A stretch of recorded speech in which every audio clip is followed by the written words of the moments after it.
Welcome and step into the minds of addiction and recovery. Hello, I'm your host, Brett C. It is an honor to bring into light one of the darkest aspects of our society, addiction. With 20 years of active addiction and 20 years of sobriety, I hope to bring together all listeners on a journey of inspiration and education. With my co-hosts Jarrod F. and Rich J., we will be sharing our experience, strength, and hope for all listeners to enjoy and have fun with. Now, F3 Recovery brings you the Super Sober Podcast. All right, welcome to the 13th episode of the Super Sober Podcast. Thanks for tuning in and listening and our growing platform on f3recovery.org. We have another special guest coming in here. We did the first 10 episodes that were all basic foundational work on recovery. Now, like I told you, we're going to have professionals on the show. We've had on 11 and 12 and now 13, we have our first doctor. Is super excited. We're going to be breaking down the central nervous system. Yes. So it's kind of ironic that F3 recovery is turning fight, flight, and freeze into free form and flowing through practicing the 12 steps and remaining accountable to change. And of course, just so be it, it's not just by chance that we have a doctor that specializes in that. So first, I'd like to start off with the 13th episode by saying my name is Brett C. I'm your host. I'm an RN with a BSN. My sobriety date is 4/21/03. I've been working in hospitals, helping people out for over 18 years now. And I'll go over to my left. Good morning. Glad to be back. My name is Jarrod F. My sobriety date is July 4th, 2015. I work at a hospital-based acute medical detox unit, and my credentials are a KDAC2, an internationally certified drug and alcohol counselor. And also want to mention it is Brett's birthday. Oh, yeah. Well, happy birthday. Yeah, sweet, my man. There we go. And we have our guest here today. Thank you so much, Dr. Allyn Resch. Thanks for having me. I'm excited. We finally were able to do this. Me too. So just go ahead and introduce yourself a little bit there, Dr. Allyn. And so we're going to go straight into getting into it here with Dr. Allyn. She's going to explain to us a little bit of background history, where she's at. And then, as we know on the Super Sober Podcast here, we've been alluding to this for the first 12 episodes about how we're going to be breaking down the body, how things work, the connection between mind, body, and spirit, and soul, and everything here. So much in recovery needs to be recovered. So much has been lost for a lot of our loved ones and everything out there, and including ourselves, that all three of us here have taken a journey. I know for myself over the last 5 or 6 years, I know I had to go deeper into my own self-healing. So that took me with a lot of new age mentors that I have. And it's by no chance that I met Jarrod, ended up working with him. And then now we have Dr. Allyn to talk about this and getting into breath work, sound baths, deep state meditations, all of these things that there's a lot of information out there. One of them that I haven't read is The Body Keeps the Score. And a lot of people that I talk with out there in our community have all just really taken into this next level of healing that is very foundational also in the program. The program is very clear that a lot of us need some more help than just the 12 steps. So here we are breaking it down like we have in previous episodes. We've alluded to it, and now we're here. So we want to introduce you to Dr. Allyn. So go ahead and take the stage here. We super appreciate you. And we are just ready to start learning about the central nervous system. Yeah, so my name's Allyn Resch. I'm a physician. I'm from Mississippi, if the Southern comes out a little bit. So I did medical school at the University of Mississippi, and then I did an internal medicine residency and then pulmonary and critical care fellowship. So I'm an ICU doctor by training. And my personality, so I'm an Enneagram 5, if anybody knows the Enneagram, like I want all the information, I want all the science. And I started medical school and then through residency, really feeling like if I just studied enough, I could know everything, which is so not true, right? But I wanted to figure everything out, and really had the mindset of Western medicine of the body as a machine. And, you know, that comes that's a pretty new way to think about medicine, historically, at least. You know, Chinese medicine, you know, any kind of Eastern medicine didn't see that at all. And then in like the 1700s, in Europe, when the first, at least that we know of, the first times that cadavers were used and they started dissecting the body, the viewpoint was like the body as like a car. And there's a, you know, if something's broken, you fix that. Just like if you're, you know, carburetor, whatever that is. I know that's a part in a car. It's broken. You fix that. And so the brain and the body were separate things. And that's carried on to how we're trained in, quote, Western medicine. And that was how I was trained. And then went on to critical care, which is I do medical critical care. So it's basically, you know, the sicker medical patients, just an extension of that. And as I got better at it, I realized it's 50% of the time that we really don't know what's wrong, and realizing the connections between things. And then I ended up in the mental health field by an accident. Like, I feel like, you know, everything cool in my life has been an accident. But That's right.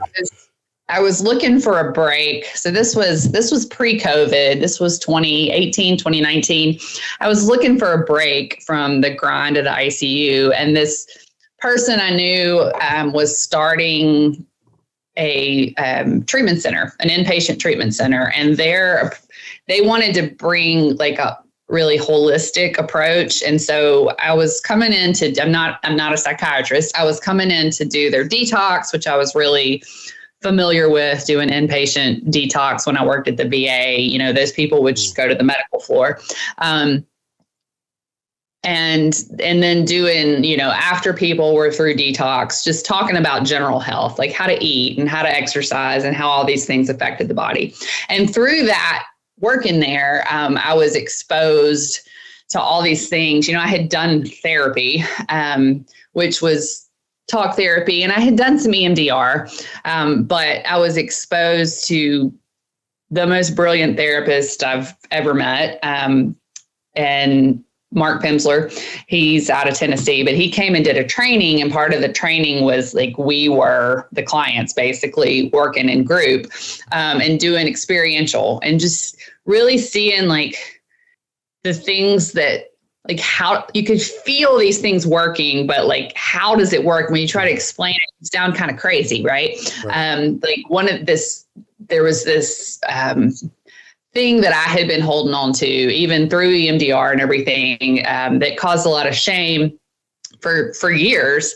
And we were doing this little thing where we were walking to music on emojis, and all of a sudden, like, you know, I dissociated and this thing happened, and then I did this little role play thing, and then poof, it was gone, you know. And how do you explain that scientifically? And so I was having that experience. And then COVID happened, and I felt, you know, I felt like it was my responsibility to go back in to the ICU and, you know, serve people that way. And so I left that place and was back doing critical care. And I started noticing how, I could almost feel the trauma on some patients, and, you know, people dying in the ICU from things that, you know, their body was clearly breaking down, but you couldn't like put your finger on what it was. And then you could feel it, and you would take a trauma history and, you know, ask them, were you sexually abused as a child? And their face just freezes. And it's like, well, yeah. And then you start putting the pieces together of how all this. And so that's really what where when I started putting it all together and reading The Body Keeps the Score and reading Gabor Mate and, looking into, okay, there is science to this.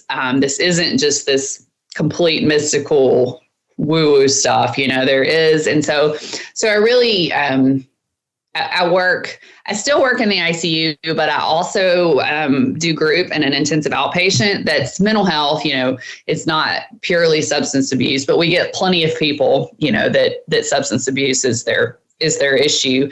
And substance abuse, as you guys know, doesn't happen in a vacuum, right? You've got a trauma history. We all do. But, and so this is the work I do now in group, helping people come, work through this process.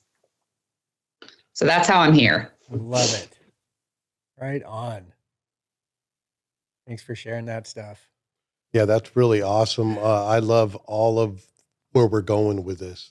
So after you get aware in the medical field that what's really going on, when like things like the ACEs test, I mean, people probably aren't too familiar with the ACEs test.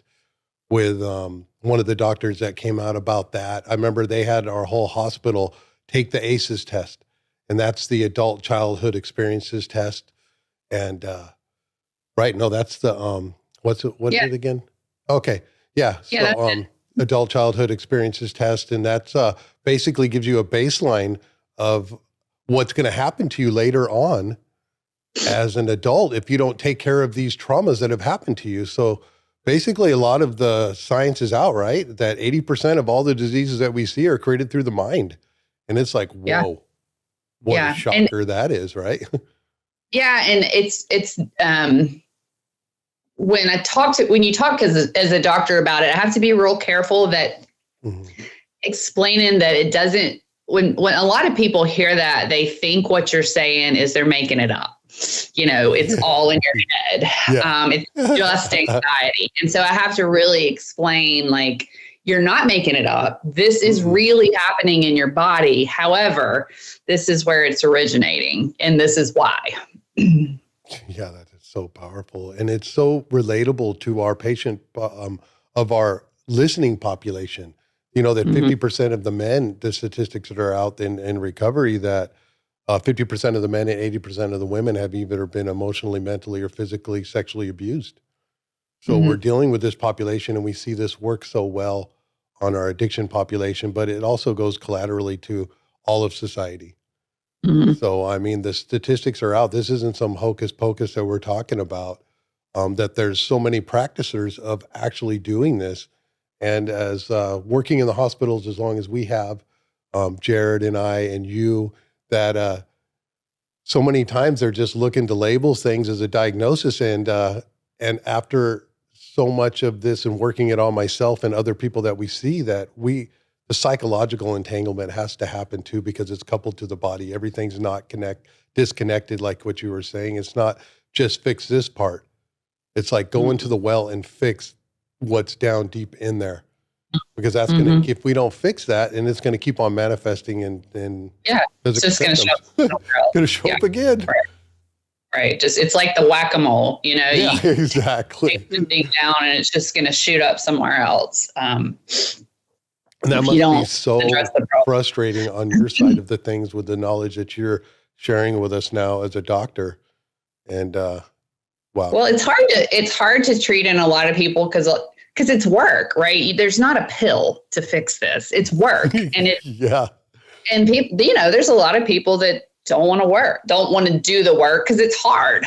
It's hard and it's scary and it's not a quick fix. And so it's, you gotta want it and really commit to, and it's going to get worse before it gets better, but it's so worth it on the other side though. Oh yeah. Yeah.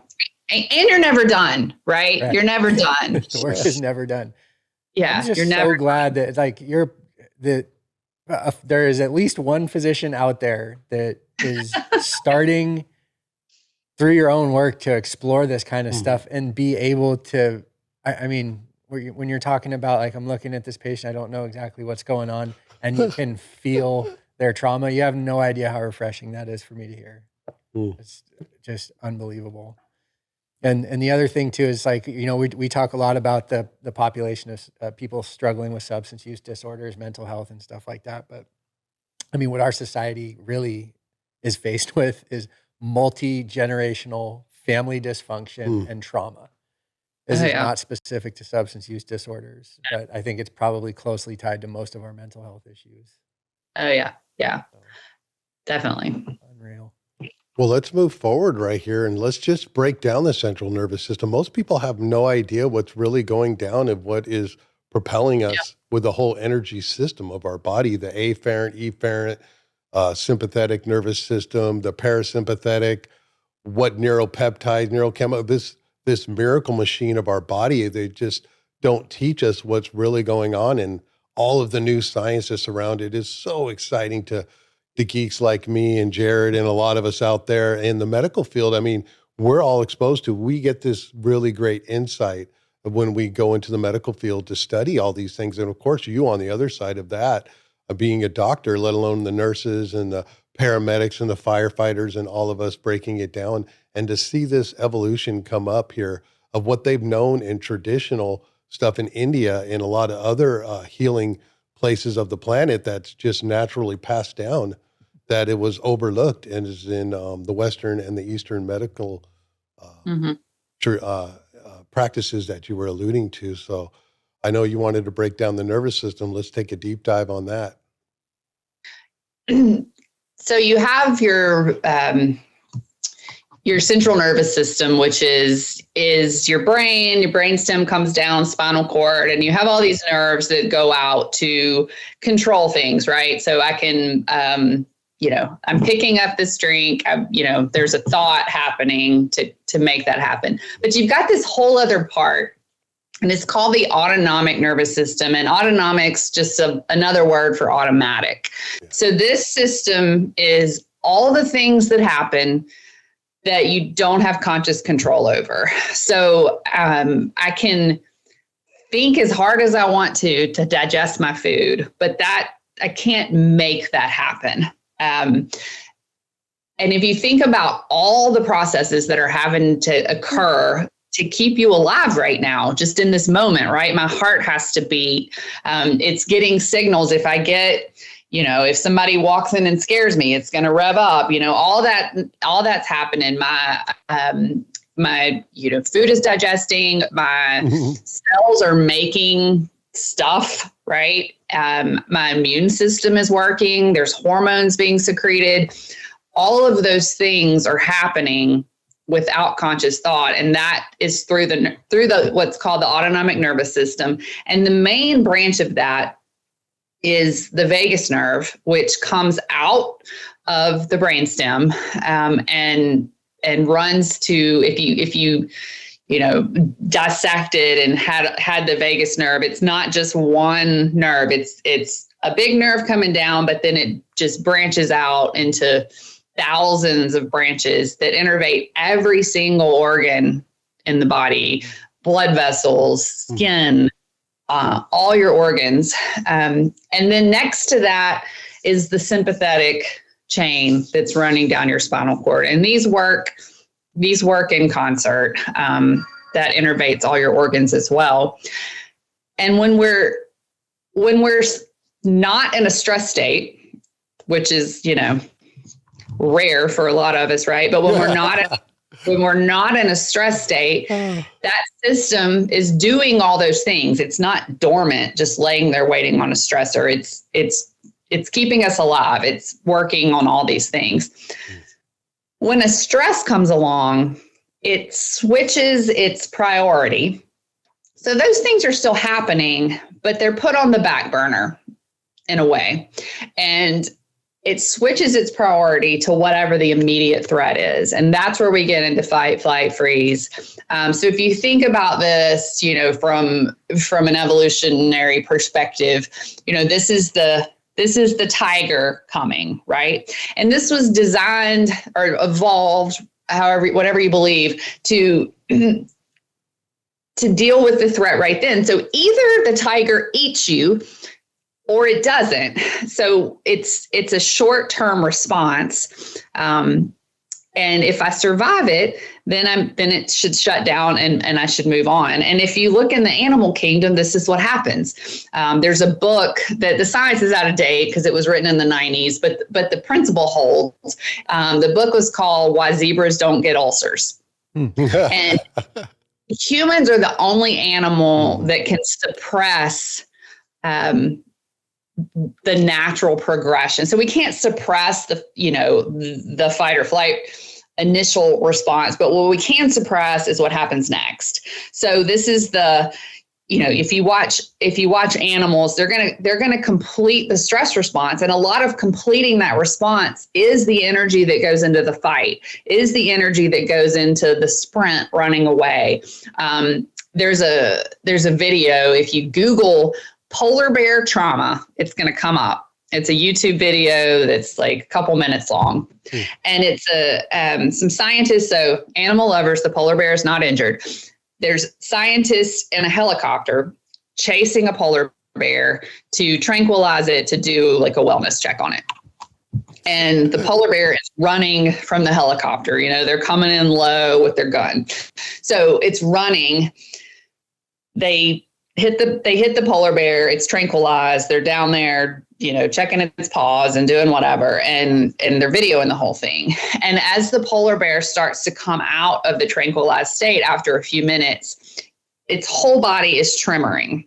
And it's taking these big breaths. And that's actually completing that stress response. So it's letting that flight response finish so that it's going to go about its healthy day after that. But think about what we do as humans.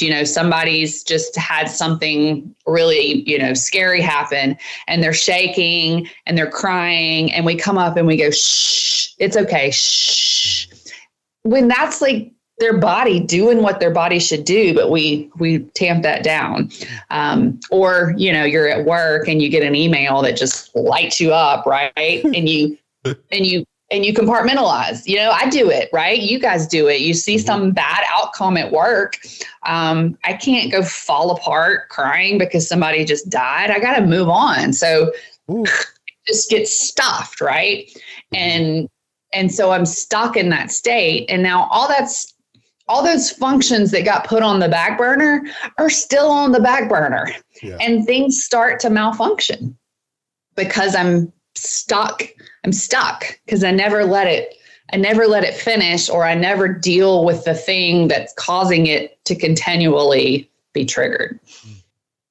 Yeah, that's a really good breakdown with that. And Solomon pulled up that polar bear when you were talking about it too. Did a quick video on it too. So that's a great breakdown of what's happening. And then to stay in that, also in that, when it's diverting all the energy, right? We know that your immune system can't work as well when you're in that. The body doesn't know the difference. It's the objective observer, right? The subconscious and all that. So it's like, after how long can your body stay in that state? And we see that in our society, and we see that breaking down. Once we get this information in us, we can see people on high stress jobs. And I'm so glad that you have this new information and that you're practicing that, because we see so many of our first responders and people in the medical field that just don't have this information, this coping skill, or like what we would call for us in the recovery program, this 10th step, 11th step, and a 12th step, and other things to be aware and to be have metacognition, to be aware of our thoughts and then where we are with our emotions, and to let us process at the end of the day, to not drag things from yesterday or the future into today, and process what we need to, and to let that go through us like what the rest of the animal kingdom would be, but we're just holding on. So we're just like super complex. Yeah. And we've kept it so superficial, right? And here we are in introducing all this information. And for those listening out there and watching, I hope you're paying attention, because there's so much information, especially with our program, that actually doesn't explain it like that in the book, in the big book of Alcoholics Anonymous or Narcotics Anonymous, or a lot of different healing modalities that are out there, but it does work on what we're talking about. So you wanted to say something, Jarrod? Yeah, I'm blown away listening to all that. And it's something that I've known. I've never really had it broken down that way before, but it makes perfect sense. And it's like, I was taught early on in sobriety about, emotion being energy in motion, and that as human beings, we have the unique benefit of being able to kind of, feel out and experience the world that way, which is one of the things that sets us aside from the rest of the animal kingdom. And with substance use disorders, and I guess really anyone that's using any maladaptive coping mechanism to deal with what they're experiencing, there becomes this deep freeze scenario. And working in a detox, I get to see this. And I want to get your take on something. One of the most effective interventions in groups that I do by far involves music. And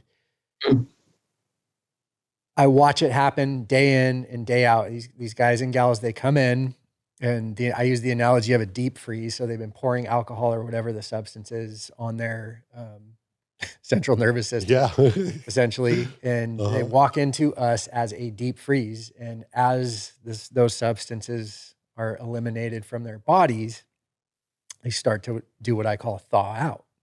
And they start to become emotional. They start to experience all those things that they've been running from just naturally. I think it's the body just doing what the body does. But when I've got a group, the right group that are on the unit, because that's not the place to be opening up a bunch of huge trauma or anything like that. But I've found a way to help these guys just with music to kind of unlock and let the music say for them what they might not be able to say themselves just yet. And they don't need to say anything. And it's a simple intervention. And I just ask them simply to give us the name of a song that's meaningful to them, play it for about 3 minutes of it, because some of them like to choose like a Grateful Dead song or Zeppelin or something for 3 hours. But, that'd be me. Yeah. And then after we've listened to it, then I ask them a simple question, and it usually is something along the lines, what did you want us to know by choosing that song? I'll explain it. But I mean, I'm talking the most, manly of men, not in touch with emotional, apparently, and this music thing works. So do you have any idea what may be going on there? Yeah, I do. So I think this is a great place to start talking about what I like to think of as a ladder. And that's not a original thought. A lot of people draw it like a ladder. Deb Dana, who is a clinician who translates Stephen Porges's polyvagal theory, she talks about this ladder. So if we think about the states of stress, so polyvagal theory, it's a theory, but whether it's true or not, it holds, right? So at the top of the ladder is where we want to be. And this is labeled ventral vagal. And this is a connected and calm state. So this is where when you talk to somebody, they're having facial expressions and, they're making eye contact and they feel at peace. And you can see it on people, you can feel it when it happens to you, but you can also measure it scientifically with heart rate variability. So heart rate variability, that's what all these devices like the Oura Ring and the Hoop Strap and, your Apple Watch will do it, measure heart rate variability, which is the beat to beat variability. So if you take an EKG with somebody with a normal sinus rhythm, it's going to look regular. It looks like just from the eye test that every beat is the same, but it's not when you measure down to the millisecond. And this is when fetuses are being monitored, what they're looking for when somebody's in labor and they're waiting, they're looking, do we need to do a C-section and get the baby now? Is the baby in distress? This is what they're measuring, heart rate variability in the fetus. So high heart rate variability correlates with health. Low heart rate variability correlates across diseases with all-cause mortality, which is super interesting. And nobody really knows why, but this is why. This is it's an indication that you are not in a chronic stress state. So when we're in this ventral vagal state, this calm, connected state, our heart rate variability is high. As we start to descend the ladder, we start getting into the stress states. So when a stress happens, when the tiger arrives in front of me, there's a sheet that goes up from my logical thinking brain to the middle and bottom part of my brain.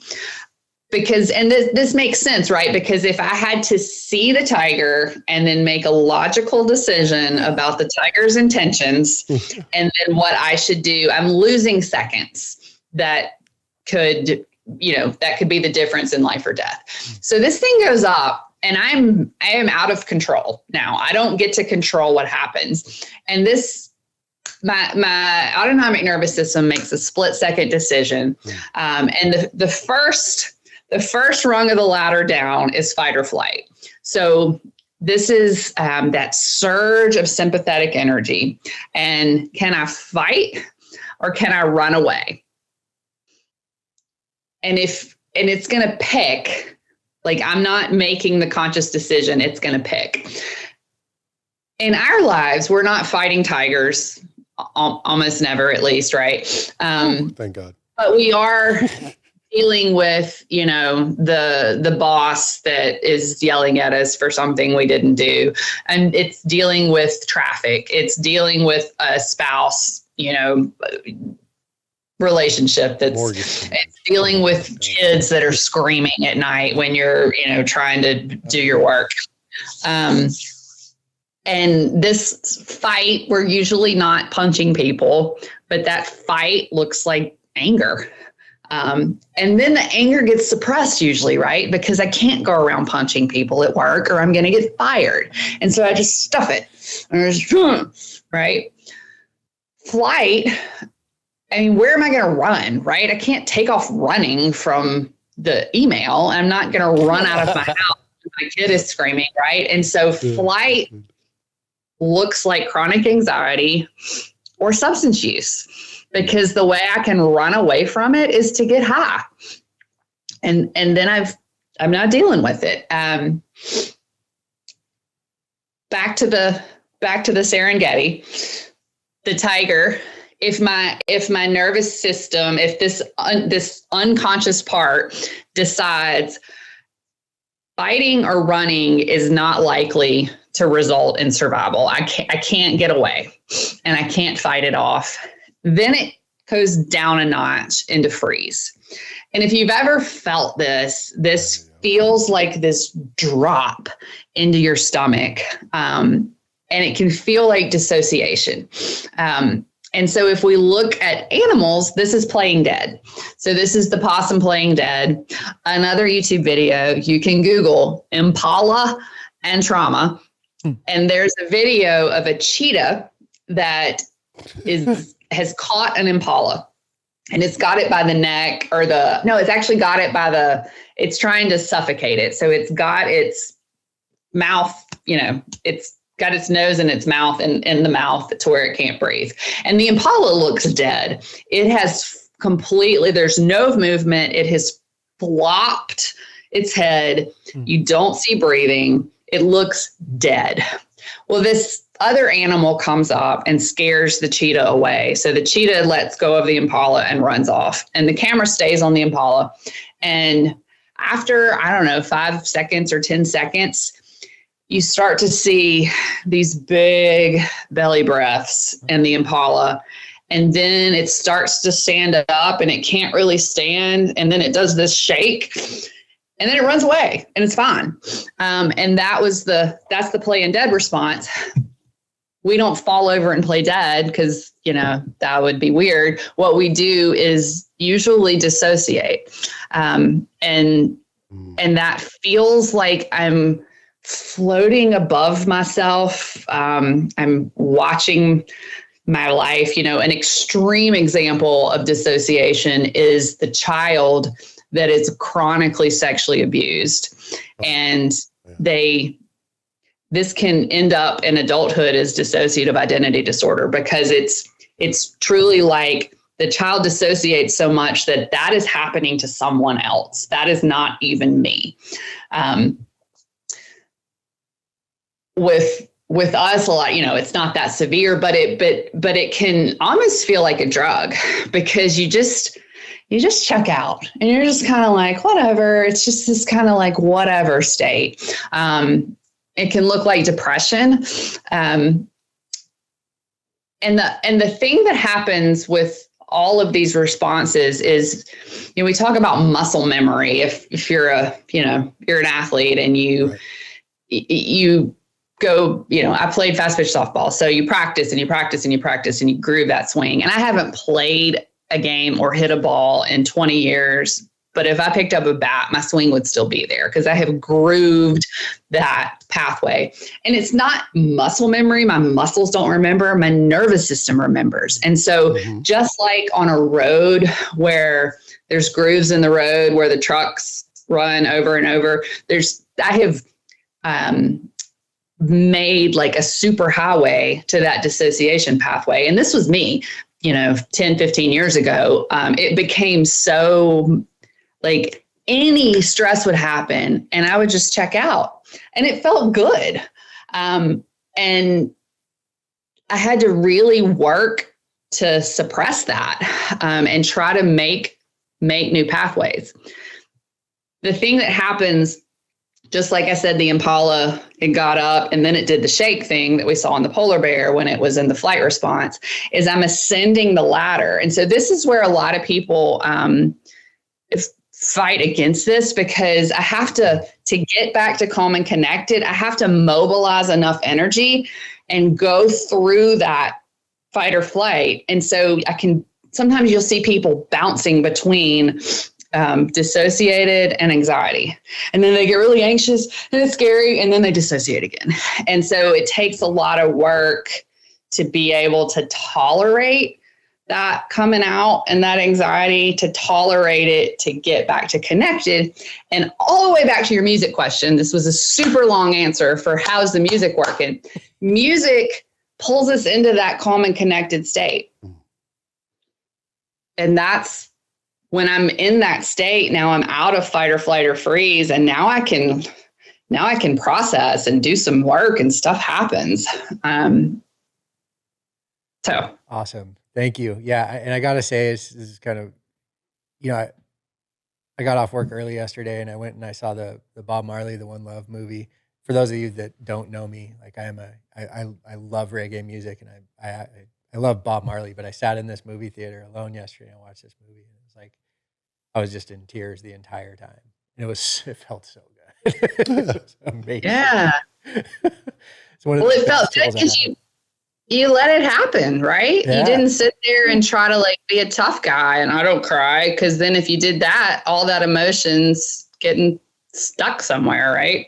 One of the beautiful gifts of sobriety is these guys like Brett and the guy and the guy that and a lot of other people out there have created that space and allowed for that to be the norm. Thank God.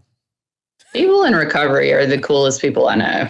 That's for sure. I really appreciate you giving us a visual on that and rerouting back. I was so into the story about the ladder and everything, I forgot about the initial question, and you just brought it right back to the central point, made the point, and just continued to flow with it. And talk about some free form flowing on this podcast going right now. So we really appreciate the baseline. So let's get into the actual interventions of what you do. You have a platform on Instagram. So we got like 20 more minutes in this podcast here, and just like every podcast we do on the Super Sober podcast, or most things that you listen to, we could keep talking forever. Yeah. And we have not done one yet to where we couldn't just keep going. So, I mean, already 40 minutes into this podcast, it's like, we got to have Dr. Allyn on for part 2. You know what I mean? Well, we could do a whole podcast on each. Yeah, it's so each let's rung of get the ladder, into right? Jarrod, you wanted to ask a question? There's a couple of things I'm very curious about. If you would talk about, I would love it. So I did at one point with my sponsor, we did a holotropic breathwork intensive. Yes, I love it. Okay. So these are things that people maybe have heard of. At least breathwork is a familiar term for a lot of people at this point. It was one of the most amazing experiences I've ever had in my life. And again, music was involved in a very loud way. And I know that you also have some experience at this point, pretty extensive experience with breathwork. And I'm also curious to know about the grounding that you've been literally walking through. Yeah, let's get into the interventions. I know you have a whole platform on Instagram. I was checking it out. You, since we've become friends, you post a lot. You're very active. You're very passionate about this, and I love it because we're very passionate about it too.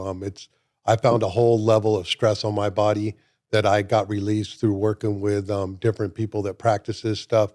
I have healed my own heart through it, and I couldn't be happier. I am ecstatic with what's going on, and I don't want to stop. So let's break into some of the, because we're in the medical field. We got the problem, we got the intervention, and evaluation. It's time to break down the pie.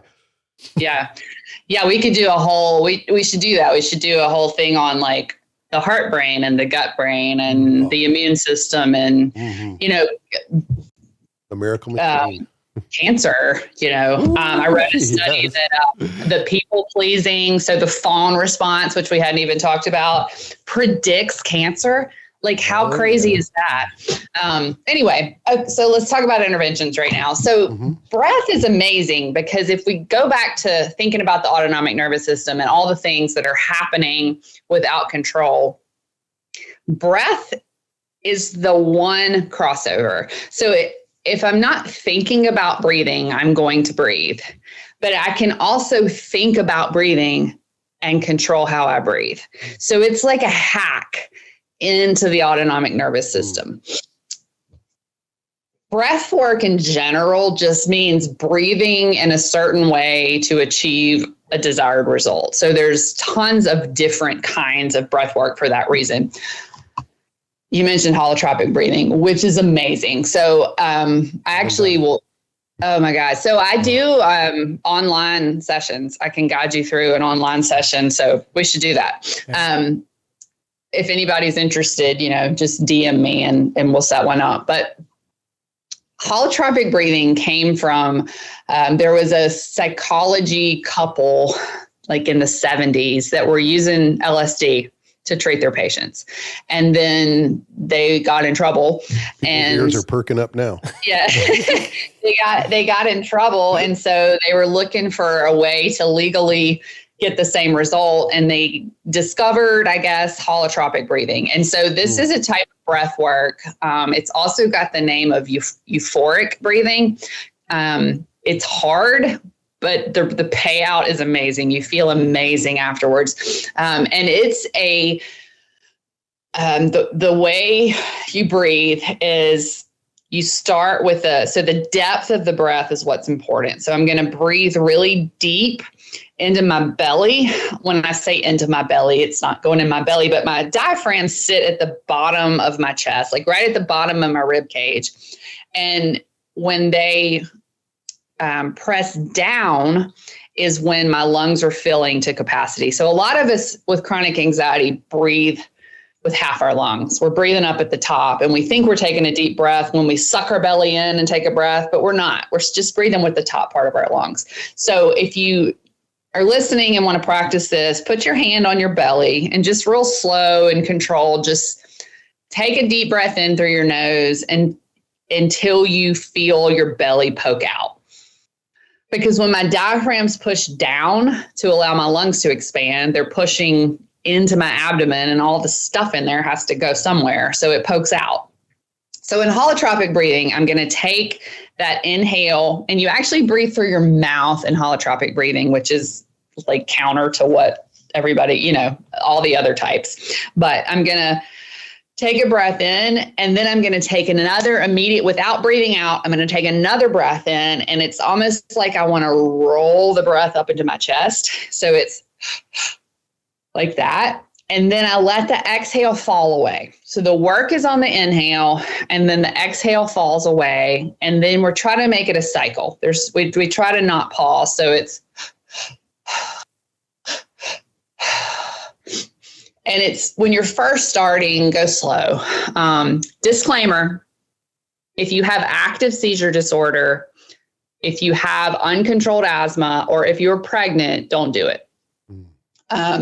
Or don't do it without talking to your doctor. There are ways you can do it, but we end up raising our pH, and it lowers the seizure threshold. So if you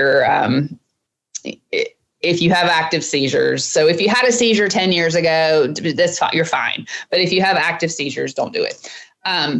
So I'm gonna do that pattern, and it's difficult, I think, to do it at first. It's like, holy cow, how long am I going to do this? And then you hit this like flow state where time stands still, and you get into so what's happening when it's been measured with, like, you know, EEGs and things, you get into this basically subtentorial state, which means I'm not up in my thinking brain. I'm down below.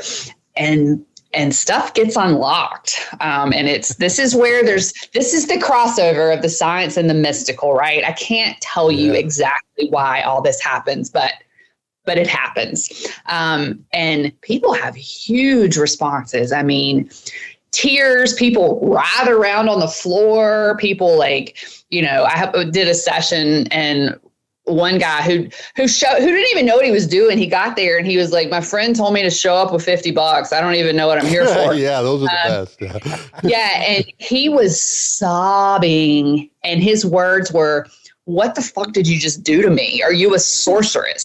And, you know, it's like, it does things. And so it's super powerful. You need to do it for about 45 minutes at minimum to really get into it. But it's amazing. Back the layers, right? 3 hours.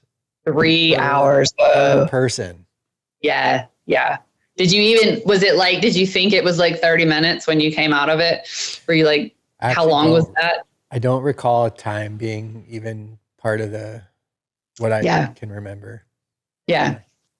Yeah. When I first start, like, people haven't done it, I'm like, we're going to be here for an hour and a half. And they're like, what? And then I tell them to come out, and they're like, I thought it was an hour and a half. And I'm like, it has been. And they're like, what? It feels like it's been like 15 minutes, you know? So it's a really cool experience, but it's an experience. This isn't a coping skill. This is like trauma work, you know? And there are some other kind of breathing methods out there, breathwork methods that you can kind of use though. Oh yeah, there are definitely coping skills. So to increase your heart rate variability, and you can, if you have one of these, I have one that I use with clients, but it will measure it in real time. And it's called coherent breathing, which is just a made up word, right? But if you breathe in for a count of 5 through your nose, and then out for a count of 5, and you just follow that, which isn't hard to do, right? I can breathe in breathing or something. Yeah. So you don't have the hold like you do in box breathing. It's just in and out and in and out, but you can watch your heart rate variability improve in real time. And it's pulling you into that connected state. So that's something you can do if you're feeling dysregulated, to pull yourself back into the regulated state. Just 5 in, 5 out, you know, and it doesn't take that long. You can even just do that for a few minutes. One to do if you find yourself dissociated and you realize you're dissociated and you can't get out of it, is the Wim Hof breathing. So there's an app that you can download for free it's called Wim Hof, and it'll walk you through it. But it's similar to the holotropic breathing, but it's a lot shorter. Like it's just like, it's 3 rounds of this breath thing that takes like 5 minutes. So he breathes in hard, out hard, in hard, out hard for a count of 30. So it's 30 breath. And then on the last inhale of the 30, you hold for as long as you can. And then you breathe out, and then you're right back into it for 30. And it'll snap you out. If you're just so this happened to me. This is the evaluation part. Yeah. During COVID, there was a day that I walked into the ICU for work, and I don't know why, but my nervous system was like, hell no. And I dissociated, and I was like, it was bad. I was like, people were talking to me, and I felt like I was like, had headphones on almost, like I couldn't even really hear voices, and I couldn't think. So I went to my office and I closed the door, and I texted one of my therapist friends, and I was like, this is what's happening. I don't even know what to do, even though I teach this stuff, right? I don't even know what to do. Tell me what to do. And he told me the breath. And so I sat on the floor and I did it. And by the 3rd round, I was back. Like I could see again. I could hear, it can pull you out of dissociation. So that's a good technique. And then box breathing that you mentioned is a great one. That's what special forces are taught to control their heart rate. So box breathing, it's like you make a box and you breathe in, and it doesn't even really matter how long you breathe in, like whatever's comfortable, right? So I'm going to breathe in for a count of 4. So hold for a count of 4, breathe out for a count of 4, hold for a count of 4. And if that feels too short, you can do 5 or 6. Like the number is irrelevant, but it's the in, hold, out, hold. That's a lot of different breath work right there and everything. That's so that's like we're 51 minutes into this right here. Yeah. And that's 3 different results, right? I'm using different tools for different things. And that's just breath work. We hadn't talked about all the other things you can do. So with 10 minutes left, is there anything that you were coming on hoping to discuss that we haven't talked about?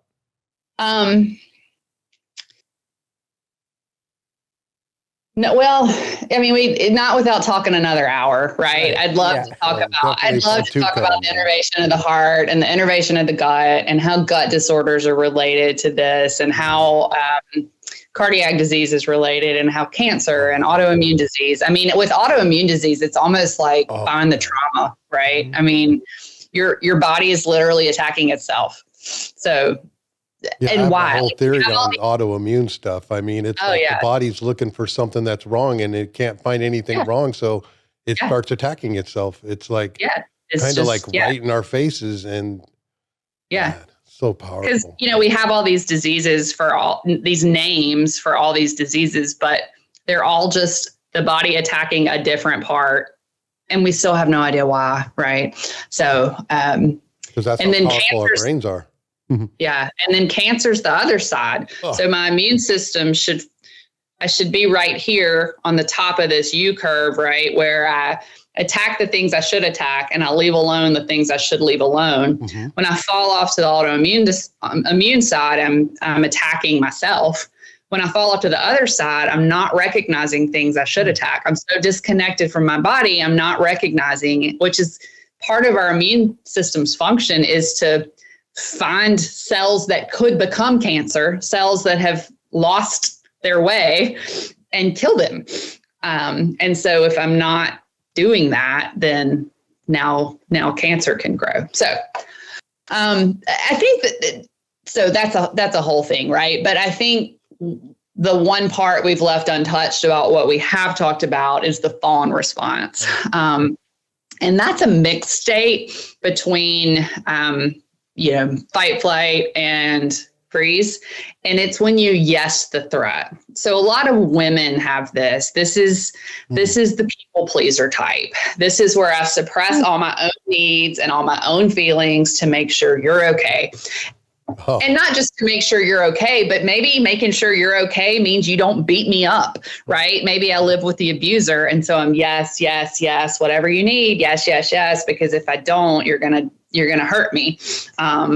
There's a lot of shame that happens in sexual assault survivors when, because society shames them, right? Why didn't you yell? Well, people were there. Why didn't you? We heard that in the Donald Trump thing, right? With Jean Carroll, like you were in the dressing room, but there were people, you could have yelled, why didn't you?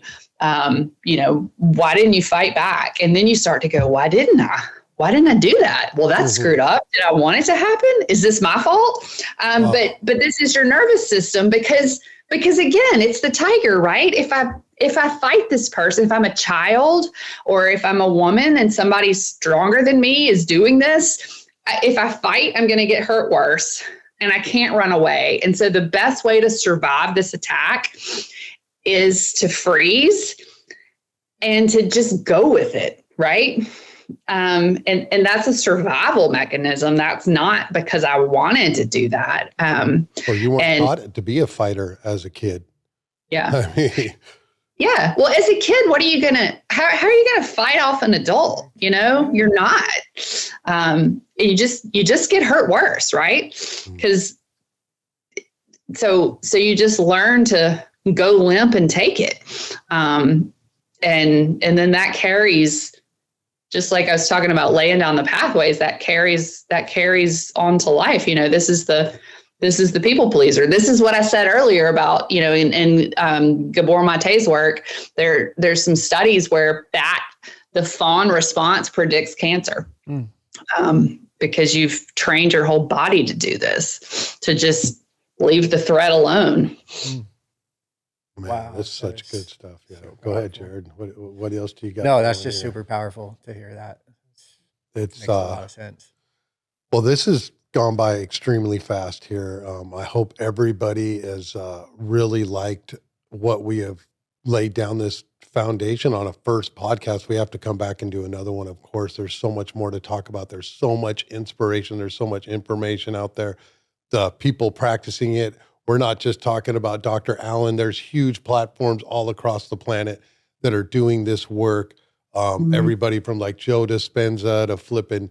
There's so many people, just huge, giant workshops explaining all this stuff, spontaneous healings, understanding. The whole planet's going through this unbelievable conscious awareness of healing, and so many people doing it. You don't have to be a doctor or anybody in a prominent position. We're talking about people together, one person to the next, right where you're at home. The information's there. You could reach out to Dr. Allyn. She can guide you through this stuff. She has a whole platform on her Instagram account. You could mostly all these people's information are free on YouTube, and you could start working with it. There's people that we do breathwork with that are local in the community at Behind the Lids. They're just everywhere. People doing sound baths, breath work, Reiki work, in conjunct with the actual medicine that's out there too, Western and Eastern, combining people helping each other on the internet, and all of this self-help information and being shared, and the problems, intervention, and evaluation is just so powerful. We're so excited that you came on with us, Dr. Allyn. We're going to be doing part 2, which I'm pretty sure you're like going to shake your head and say yes to. Yeah, I'd love to. Awesome. Cool. Yeah. Another podcast coming up. You got anything more to share on that? We're rounding down in about 2 minutes here. Yeah, just real quick, grounding recommend or? Oh, yeah. Yeah, that's super cool. There's something about the electrons, like your nervous system re-regulates by discharging the electricity. So if you walk around with rubber soled shoes on, it's not happening. So being barefoot, even for 5 minutes a day, has significant health benefits on heart rate variability, which we know is connected to all diseases and all cause mortality. So super start cool. With 5 minutes. Yeah, 5 minutes barefoot. I mean, just sit in the grass. How easy is that, right? I'll give that a go for sure. Yeah, I was curious because I saw something that you had posted about you were going to embark on that and see how it goes. And I was up at real quick to mention early January. I went up to this Fire Up program, which is a program that my sponsor and a couple other program guys and not program guys started. I think to begin with was specifically for fire guys, but it's really for any man that wants to improve their relationship with their wife, be a better father, just become a better man, really. But they do a bunch of this stuff that we're talking about, and it was gnarly because these are all kind of Captain America, career fire guys, and they're just jacked, and so there's a big PT component involved, which almost killed me at this point because I'm not in that great of shape anymore. But they do, they did after our PT, we stopped for a couple of minutes and we all took our shoes off and we did some grounding in the grass. We also did a cold plunge up there. We did some breath work up there. And I love cold plunge. cut some fire line and stuff. So, there's a lot. There seems to be an awakening, hopefully, worldwide, and so refreshing to have you on here and get your perspective. It's a unique perspective, being a trained physician, and That's right. Also having the ability to I got to imagine it was pretty tough to have the brain that you have, the scientific side of your brain, and also be able to explore this stuff that you can't put a name to or can't have an answer to. Yeah. It's just like, wow. Yes. But it works. What is happening, right? What is this? Yeah. What is this voodoo? Yeah. Well, the science is bridging between mysticism and all of that. And it's out there. The information's there. The science is proven and tried and true. And we went into the problem of intervention and evaluation so much. We're going to be doing a call out to action. We want to give another shout out to Dr. Allyn and her platform on Instagram. We really appreciate you for coming on and talking about this. We're going to give a shout out too for the Super Sober Podcast. You can be reached on the email here. We got info@supersoberpodcast.org, info@f3recovery.org. Shout out to Notorious JID, our mascot, and all of our friends out there and family and everybody that have been supportive of the podcast. We're going to keep on keeping on here. You can check out on f3recovery.org the story of addiction that I wrote, the deadliest disease that man has ever known. It's called The Detox. It's a streaming series. So if anybody out there is looking for an awesome new streaming series to produce or anything, I have that as a spec script. You can check it out on, it's the one sheet is on f3recovery.org. You can check out our recovery resources also on the platform. And anything else you want to add on as a shout out there, Dr. Allyn? No. Okay. Well, we appreciate you guys. And thanks for doing episode number lucky 13. And we will have Dr. Allyn on again. There's so much more to talk about. As always on the Super Sober podcast, keep on keeping on. Thank you for listening to the Super Sober Podcast. Go to our website at f3recovery.org. That's F3Recovery, all one word, .org. We're turning fight, flight, and freeze into free form and flow through practicing the 12 steps and staying accountable to change. Don't forget to keep on keeping on.